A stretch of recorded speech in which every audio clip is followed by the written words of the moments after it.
আমাদের অবশ্যই উচিত মাহে রমাদানুল মুবারক এটার জন্য আমরা পূর্ণ 1 বছর অপেক্ষায় থাকি।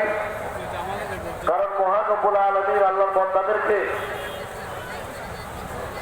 বিশেষ কিছু সুযোগ দান করেন, যে সময়গুলিতে মহান রব্বুল আলামিন বান্দাদেরকে বিশেষভাবে নিয়ামত দান করেন। সকলে বলে সুবহানাল্লাহ।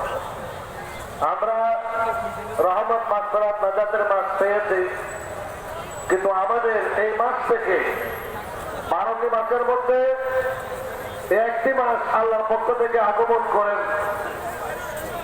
কিন্তু আমরা এই মাসে রোজা রাখি, সেহরি, ইফতার, এবং এই মাসে আমরা তাহাজ্জুদের নামাজ, কিয়ামুল লাইলের নামাজ, তেলাওয়াতে কোরআন, দান দক্ষিণা সহ আমরা সব ভালো কাজগুলি এই মাসে অন্য মাসের তুলনায় বেশি করি।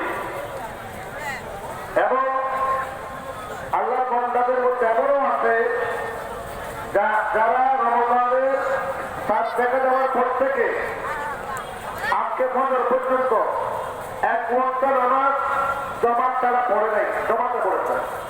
সুবহানাল্লাহ।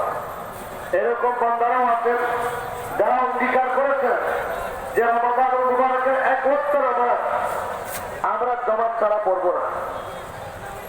এবং সবচেয়ে মজার বিষয় হলো যারা ইতিকাফ নিয়ে থাকেন তারা প্রায় 50 ওয়াক্তের কাছাকাছি নামাজ 10 দিন মসজিদে যখন আবদ্ধ থাকেন, তখন তারা যেহেতু রাসূল পাক সাল্লাল্লাহু আলাইহি সাল্লামের হাদিস আছে, আল্লাহর হাবিব ইরশাদ করেছেন যারা 40